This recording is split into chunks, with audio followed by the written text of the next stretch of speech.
Welcome back to the deep dive. So today we are setting aside the whole idea of prejudice. Right, what people think. Exactly what's going on in their heads. And we're going to focus entirely on the action that comes from it. Discrimination. And our mission here is really to unpack how it all works, from these, tiny linguistic slips all the way up to huge organizational policies. Okay, so let's start with a solid definition then. What are we actually talking about? We're talking about behaving differently toward people, but purely based on their membership in a social group. And historically, we tend to get fixated on the most obvious form. The negative stuff. The negative stuff, yeah. Acting unfairly toward a group that is disliked or, feared. But the sources make a really vital point right from the start. Discrimination is just as often about giving an undeserved advantage to a group you like. Exactly. It's not just the penalty you're imposing. It's the boost you provide. It's the boost. And that inherently disadvantages everyone who's not in that favored group. And this unequal treatment, it doesn't just show up in one way. The sources actually break it down into 4 distinct forms. Okay, what's the first one? At the top, you have blatant discrimination. This is the classic stuff. It's intentional, it's unequal, it's harmful, and everyone can see it. Like putting "no Irish need apply" on a sign, that sort of thing. Precisely. It's getting rarer, but it's the most obvious. Okay, so what comes next? Next is subtle discrimination. And this is much less obvious. It's often passive, and it can go completely unnoticed because it's just seen as normal. The way things are done. The way things are done. Think of a manager who just sort of consistently fails to give big projects to women. Not because he hates women, but maybe he just unconsciously discounts their leadership skills compared to men. And the third category is one we hear a lot about these days. Microaggressions. These are the small, everyday things. Verbal, nonverbal. They just demean or exclude people. And they're insidious because they're constant. They just chip away at you. And what's the last one? The last one is the hardest to see. Covert discrimination. This is hidden, it's purposeful, and it's often malicious. So this is like active sabotage. Yes. Yeah. A perfect example is giving someone an impossible task or bad instructions, all while smiling and looking fair on the outside. You're setting them up to fail. Wow. Okay, that categorization is a really powerful roadmap. So before we get into how this all affects, big organizations, we have to talk about the psychology. We do. Because the biggest paradox in all this research seems to be, why don't prejudiced attitudes always lead to discriminatory actions? That is the absolute critical starting point. You'd think if someone is extremely prejudiced, they'd be discriminating all the time. But the research shows only a small correlation. Just a small one. A small one. Between what someone thinks and what someone actually does.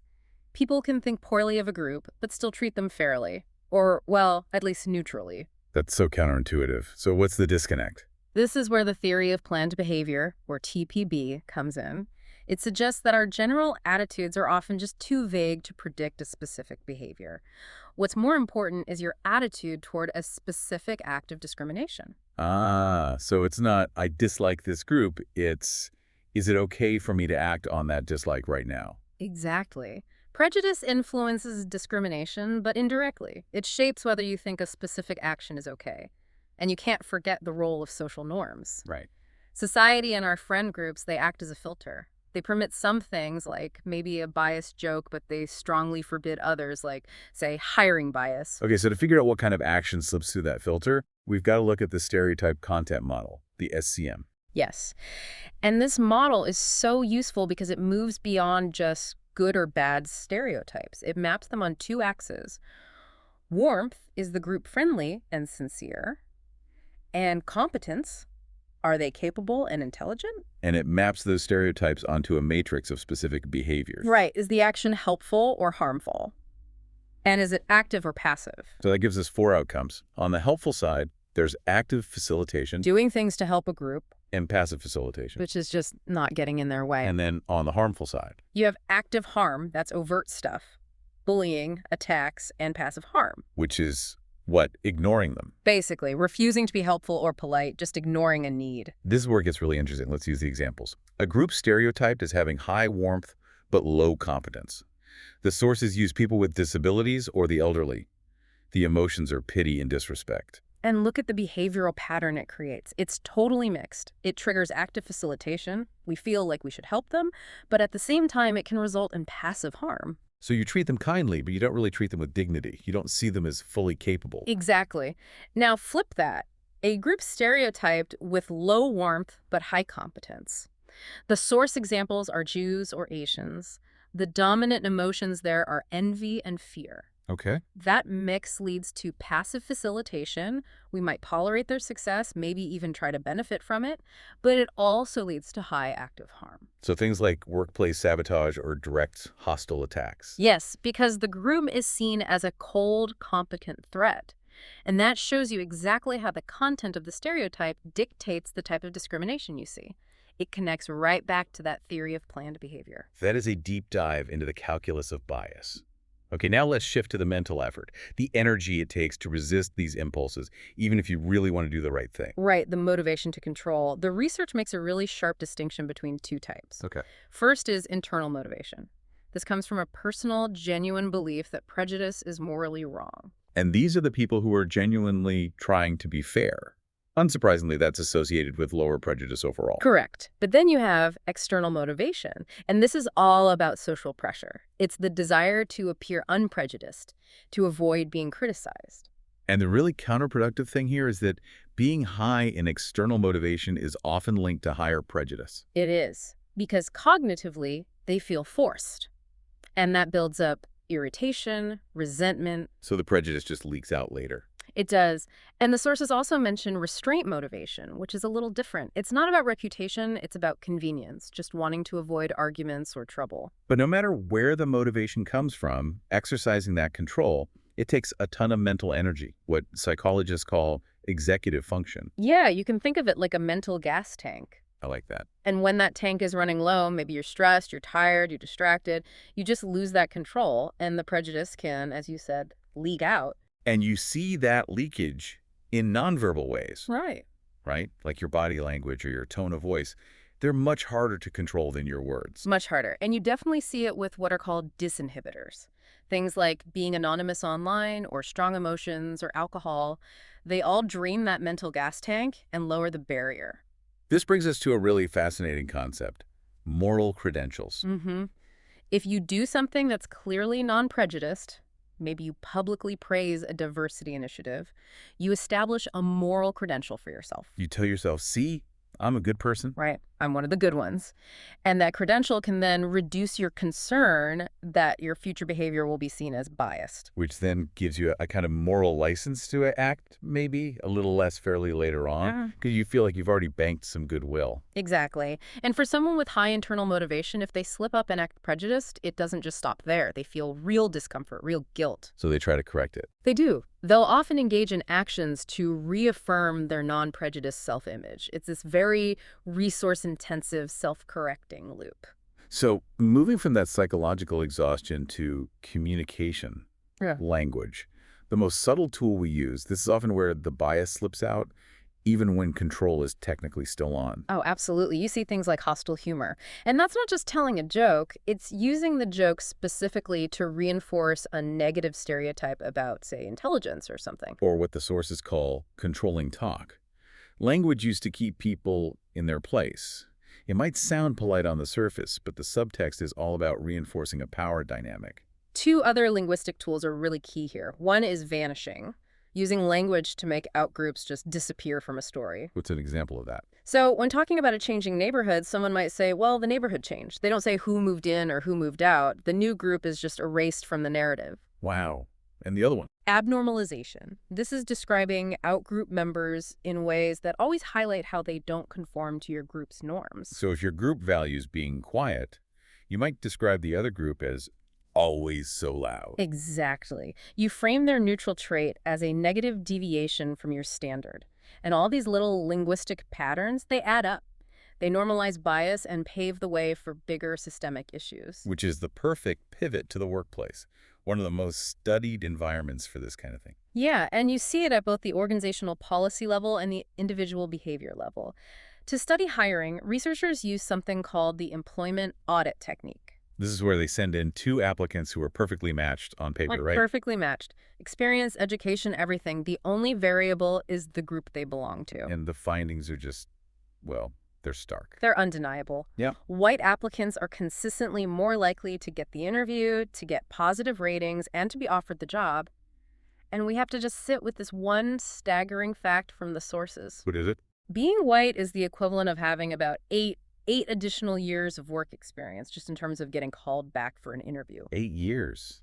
Yeah. That's not a small advantage. That's a career-defining head start. It is. And the disparities don't stop there. They continue right into promotions. Minority workers are less likely to be promoted, and they wait longer for those promotions. And the reasons are systemic. Deeply systemic. Minority managers often end up supervising other minority employees who are stuck in lower-level jobs, so the manager gets stuck too.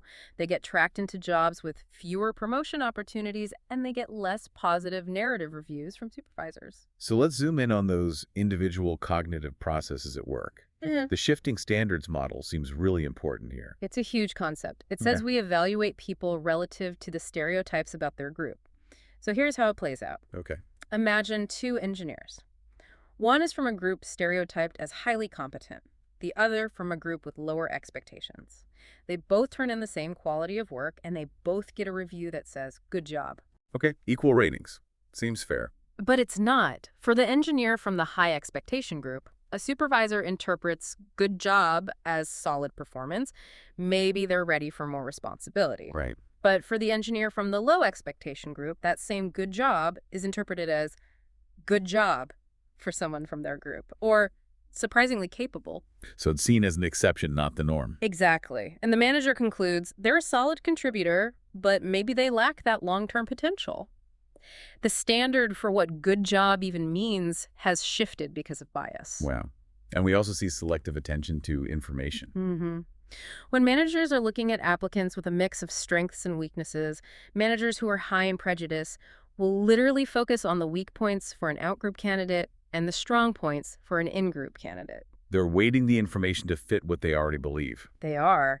And when they make a biased decision, they often fall back on justifications. They don't say, "I'm prejudiced." They point to business reasons. Like maintaining workplace harmony or our customers wouldn't like it. Exactly. Using the business to legitimize the bias. And we can't forget the daily toll of microaggressions or incivilities in the workplace, the constant interruptions, the condescending tone. That stuff accumulates so fast. It impairs performance, it increases stress, and critically, it makes people want to quit. It pushes your talent right out the door. And finally, there's just plain old conformity. Sometimes a manager makes a biased choice not out of personal hate, but because they believe it's just what the company culture expects. They're just being a cog in the machine of institutional bias. Okay, we have to turn now to the extreme end of this spectrum, hate crimes. The most severe, visible form of discrimination. These are criminal offenses where victims are chosen specifically because of their group membership. What does a typical offender profile look like?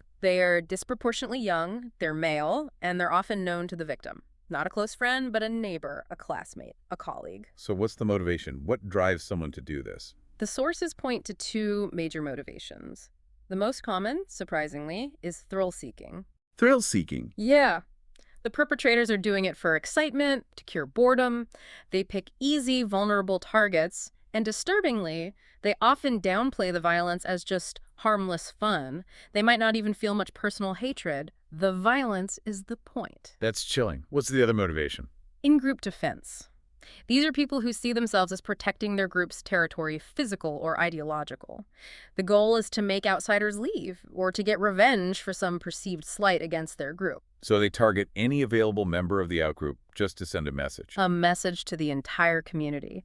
And the effects on the direct victims are, they're catastrophic. They suffer far more severe and lasting psychological harm, PTSD, anxiety, than victims of similar crimes that weren't motivated by bias. And then there's the ripple effect. Yeah. Secondary victimization. Yes. The crime doesn't just affect the victim. It affects every member of the victim's group, even people who live hundreds of miles away. It just systematically destroys intergroup harmony and trust. And the sources point out this is especially acute for people with concealable stigmas. Right, like sexual minorities. After a high-profile attack, they might be forced to hide their identity even more intensely, which fundamentally restricts their freedom and their lives. But the effect is even broader than that, isn't it? It is. Bias crimes violate the shared social contract we all rely on, the idea of equality. So the ripple effects damage social trust for everyone in the larger community, not just the targeted group, because that feeling of safety is undermined for all of us.